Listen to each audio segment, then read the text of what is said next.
दोस्तों, बहुत समय पहले की बात है।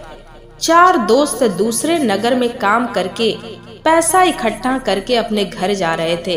उस समय यातायात के साधन नहीं हुआ करते थे, इसलिए लोगों को पैदल ही यात्रा करना पड़ता था। उन चारों ने अपना अपना धन एक छोटी सी पोटली में रखा। उसी पोटली में चारों की कमाई थी।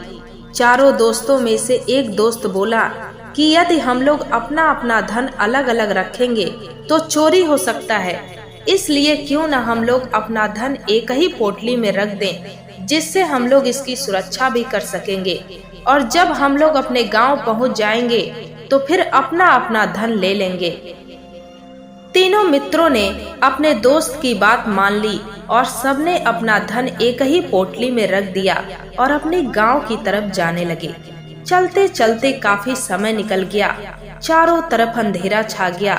आगे चलकर रास्ते में उन्हें एक घर दिखाई दिया, जहां पर एक बूढ़ी औरत रहा करती थी।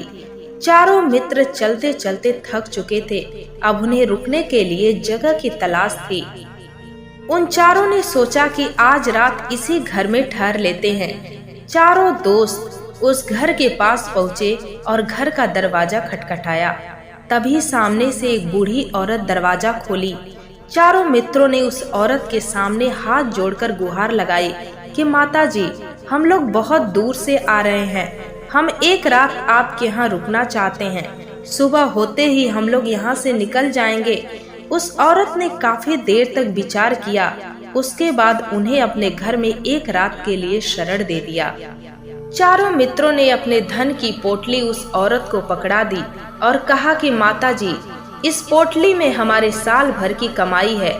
हम इसे आपको सौंपते हैं ताकि यह सुरक्षित रह सके। हम बस इतना चाहते हैं कि यदि हम चारों में से कोई एक व्यक्ति इसे लेने आए तो आप इस पोटली को उसे मत देना। आप इस पोटली को तभी देना जब हम चारों साथ में आए। बूढ़ी औरत ने कहा कि ठीक है। चारों मित्र धन की पोटली उस औरत को पकड़ाकर निश्चिंत हो गए कि अब तो उनका धन सुरक्षित है। वे सब खा पीकर सो गए। अगली सुबह जब वह घर जाने की तैयारियां करने लगे तो उसी में से एक मित्र, जो कि थोड़ा बदमाश था, बोला कि भाई, इस बूढ़ी औरत ने हमारी बड़ी सहायता की है और हम लोग उसके लिए कुछ नहीं किए। वो अकेले खेतों में काम कर रही है, चलो सहायता कर देते हैं। तीनों मित्र उसकी बातों में आ गए। वह सभी मिलकर बुढ़िया की मदद करने के लिए खेतों की तरफ चल पड़ते हैं। वे सभी मिलकर खेतों में काम कर रहे थे। तभी उनमें से बदमाश मित्र कहता है कि भाई, मुझे बहुत जोरों की प्यास लगी है, तुम लोग तब तक काम करो, मैं उस बूढ़ी औरत से पानी मांग कर लाता हूँ। बाकी मित्र भी थक चुके थे, इसलिए उसे वहाँ से जाने की अनुमति दे दिए। वह उस औरत के पास पहुँचा और कहा कि माता जी, अब हम लोग यहाँ से जा रहे हैं, कृपा करके हमारा धन हमें वापस कर दीजिए। उसकी बात सुनकर वह औरत बोली कि नहीं नहीं, जब तक आप चारों नहीं आएंगे हम वो पोटली नहीं दे सकते।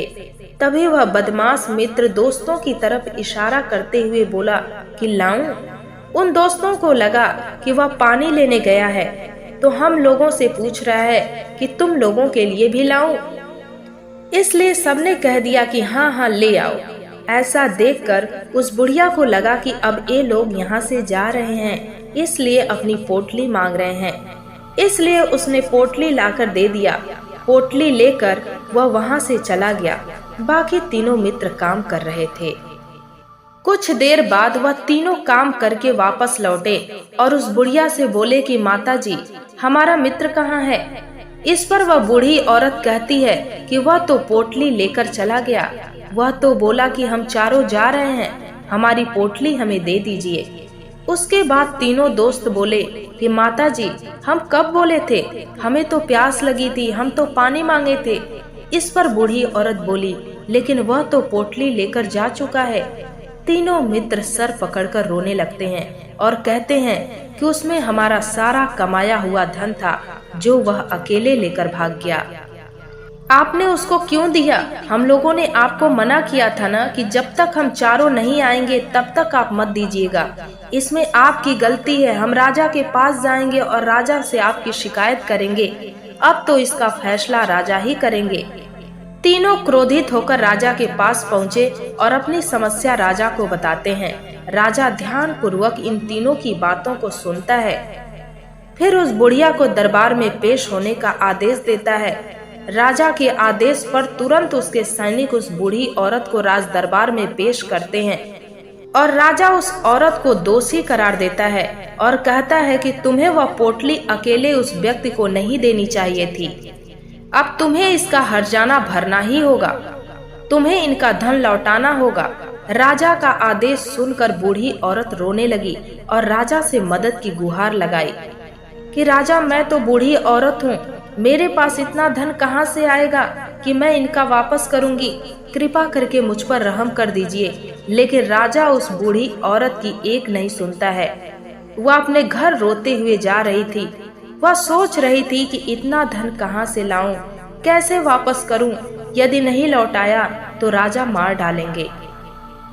तभी रास्ते में उस बूढ़ी औरत को एक संत मिले जो किसी भी समस्या का समाधान बड़ी ही सरलता और सहजता से किया करते थे। उन्होंने बूढ़ी औरत से कहा कि क्या बात है बेटी, क्यों रो रही हो?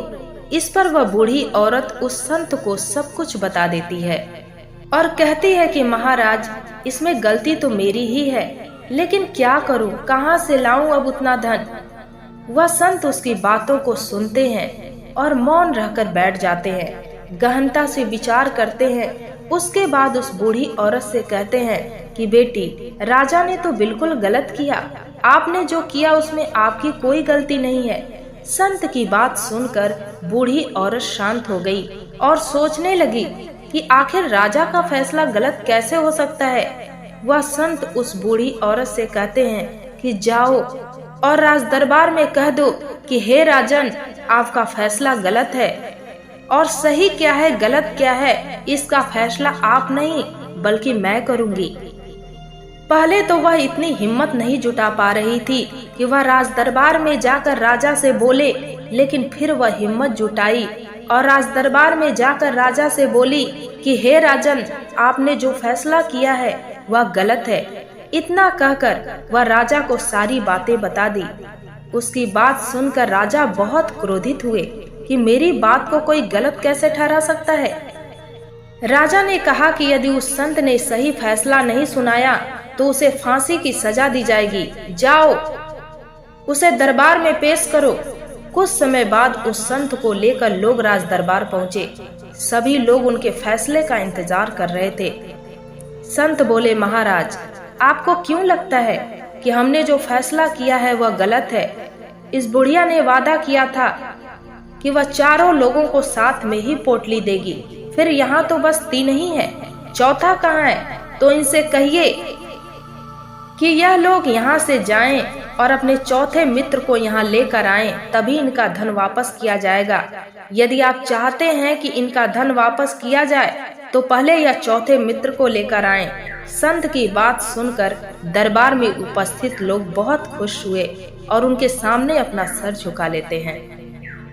दोस्तों, कई बार जिंदगी हमें ऐसे मोड़ पर लाकर खड़ा कर देती है, हमें ऐसी समस्याओं में उलझा देती है जहां हमारा दिमाग काम नहीं करता कि ऐसी परिस्थिति में हम क्या करेंगे, किस तरह से हम इसका समाधान निकालें, और कोई उपाय नहीं सूझने पर परेशान हो जाते हैं। दोस्तों, जब भी आपकी लाइफ में ऐसी समस्या उत्पन्न हो जहां पर आपको कुछ समझ नहीं आ रहा हो कि आप क्या करें, तो ऐसी परिस्थिति में आप कुछ देर तक शांत रहें, थोड़ा समय लें और विचार करें।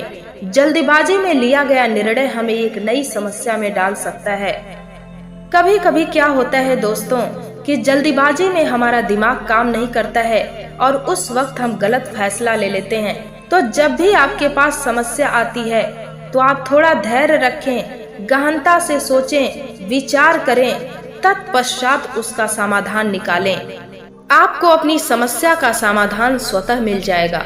दोस्तों, मुझे उम्मीद है कि इस कहानी से आपको अवश्य कुछ सीखने को मिलेगा। इस कहानी को सुने, और इससे जो सीख मिलती है उसे आप अपने जीवन में उतारने की भरपूर कोशिश करें। धन्यवाद।